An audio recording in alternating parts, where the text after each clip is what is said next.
विद्यार्थियों, हिंदी चेतना YouTube channel में आप सभी का हार्दिक स्वागत है।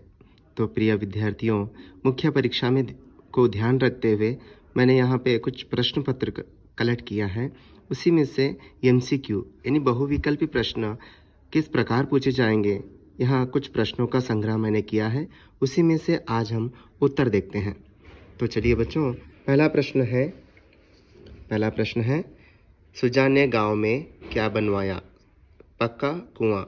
लेखिका की बड़ी बहन का नाम लिखिए, अथवा लेखिका की बड़ी बहन का नाम था सुशीला। विश्वेश्वरैया किसके बड़े पाबंद थे? समय के। सभी देसी स्त्रियों का आराधना का केंद्र कौन बनी हुई थी? चीफ की पत्नी।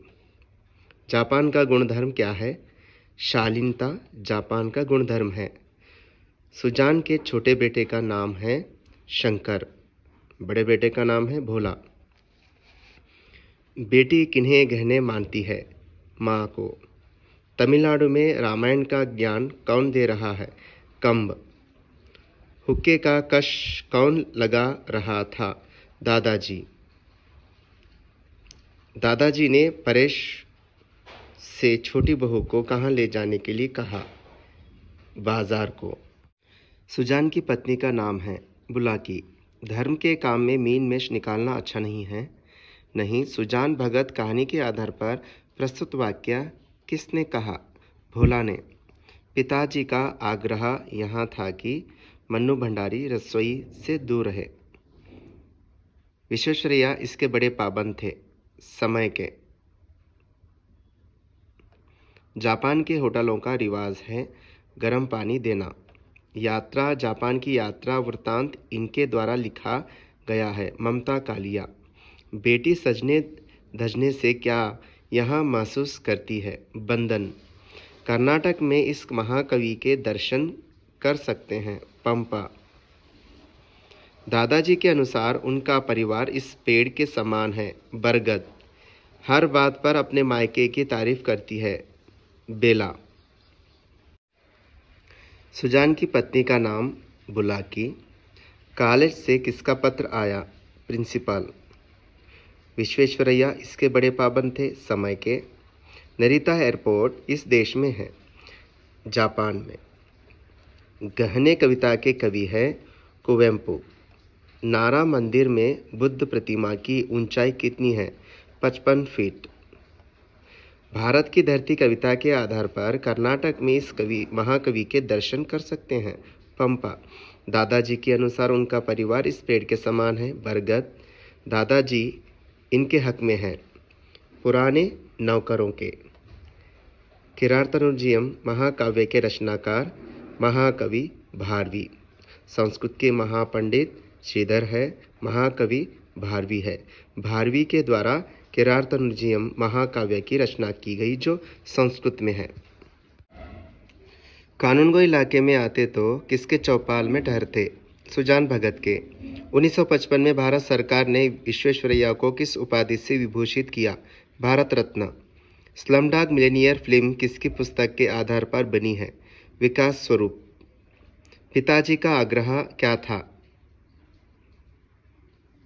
पिताजी का आग्रह, यहाँ दो विकल्प यानी दो क्या है ऑप्शंस आपको उत्तर में देखने के लिए मिलता है। जैसे कि विकल्प 2 और 3 दोनों सही है। 2 की रसोई से दूर है और तीसरा कि बटियार खाना से दूर है, क्योंकि पिताजी मन्नू जी के पिताजी रसोई घर को बटियार खाना कहते थे। बेटी रंगीन कपड़े पहनने से क्यों इनकार करती है? मिट्टी में खेले नहीं देते हैं इसलिए। पितरों का तर्पण किस भूमि में होता है? बिहार की भूमि में।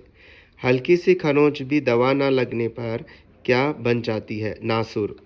बंसीलाल का लड़का गली के सिरे पर क्या कर रहा था? खम ठोंक रहा था। 3 वर्ष लगातार कौन सी फसल लगती गई? ऊख की यानी शुगर केन, गन्ने की फसल। टप्स के पुस्तकालय में कितने पुस्तकें हैं? 6,18,615 पुस्तकें हैं। घर में इसका राज होता है जो कमाता है। शीला अग्रवाल किस स्कूल की प्राध्यापिका थी? Savitri girls high school.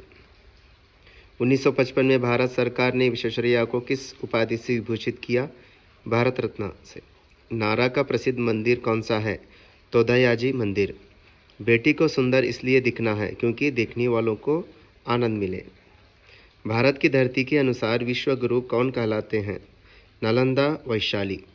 किसने सारी की सारी छत फावड़े से खोद डाली? मालवीय ने। सुजान भगत कहानी किस परिवेश से संबंधित है? ग्राम्य जीवन। पानी के लिए जापान यानी जापानी भाषा में कौन सा शब्द है? मिजू। दादाजी ने परेश से छोटी बहू को कहाँ ले जाने के लिए कहा? बाजार। बुढ़ापे में आदमी की क्या मारी जाती है? बुद्धि। इस नदी में भयंकर बाढ़ आती थी। मूसी नदी।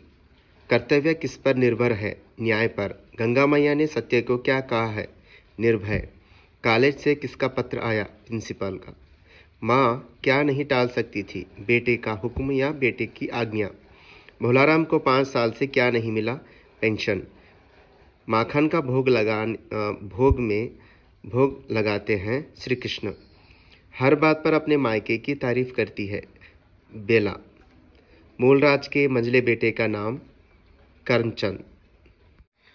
बुढ़ापे में आदमी की मारी जाती है बुद्धि। किसे सबसे ऊंचा स्थान देना उचित है? सत्य को। लेखक मकर संक्रांति के दिन कहाँ थे? इलाहाबाद में। पिताजी रसोई घर को क्या कहते थे? भटियार खाना। विश्वेश्वरैया का जन्मदिन किस नाम से मनाया जाता है? Engineer day. चीफ की दावत किसके घर पर थी? शामनाथ के। चकोर पक्षी किसे देखता रहता है? चांद को। देश को किससे बचाना है? देश के दुश्मनों से। दादाजी का छोटा पोता परेश किस पद पर था? नायब तहसीलदार। संस्कृत के महाकवि कौन है?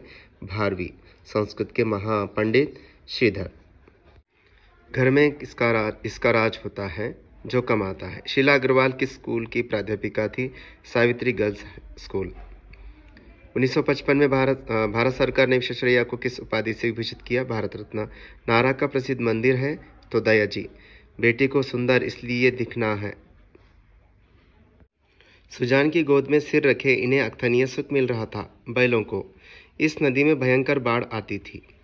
मूसी नदी। पानी के लिए जापानी भाषा में शब्द है मिजू। दास साहब पात्र मन्नू भंडारी के इस उपन्यास से है महाभोज। बेटी को सुंदर इसलिए दिखना है क्योंकि माँ को खुशी मिले। माखन का भोग लगाते हैं श्री कृष्ण। हर बात पर अपने मायके की तारीफ करती है बेला। मूलराज के मंझले बेटे का नाम करमचंद है।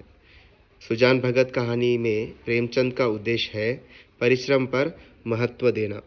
फिजी का प्रथम हिंदी उपन्यास है डौका पुराण। तो बच्चों अगला प्रश्न पत्र देखते हैं। प्रश्न पत्र ये मॉडल क्वेश्चन पेपर है 2। इसमें किस प्रकार के प्रश्न एमसीक्यू में पूछे गए देखते हैं। घर में किसका राज होता है? जो कमाता है। विश्वेश्वरैया का जन्मदिन किस नाम से मनाया जाता है? Engineers day. अजमेर से पहले मन्नू के पिता यहाँ थे इंदौर। शिवनाथ सेन का शाब्दिक अर्थ है न्यू ट्रंक लाइन या बुलेट ट्रेन। कौन द्वार पर आकर चलाने लगा? भिक्षुक। नारा मंदिर में बुद्ध प्रतिमा की ऊंचाई कितनी है? 55 फुट। राणा की हुंकार कहाँ सुनी जा सकती है? राजस्थान में। गहने कविता में सोने के गहने तकलीफ देते हैं बेटी को। हंसी के मारे मर जाने की बात कौन करती है? मंझली बहू। दादाजी के अनुसार व्यक्ति किन गुणों से बड़ा होता है? बुद्धि और योग्यता से। तो बच्चों मैंने अलग अलग पेपर कलेक्ट किए हैं जो प्रिपरेटरी जो अलग अलग डिस्ट्रिक्ट में। तो प्रिय विद्यार्थियों मैंने अलग अलग क्वेश्चन पेपर कलेक्ट किए हैं जो अलग अलग डिस्ट्रिक्ट में प्रिपरेटरी क्वेश्चन पेपर्स थे। उनमें से मॉडल क्वेश्चन पेपर भी इंक्लूड है। इसमें मैंने सिर्फ एमसीक्यू में किस प्रकार के प्रश्न पूछे गए हैं तो अलग अलग क्वेश्चन पेपर मैंने रेफ़र किया है। तो बच्चों इस वीडियो को भी देख लीजिए और अच्छी तरह पढ़ाई कीजिए ताकि आपके परीक्षा में आप आउट ऑफ आउट कर सकें, पूरे अंक पा सकें। तो बच्चों अच्छी कक्षा यहीं समाप्त करते हैं। धन्यवाद।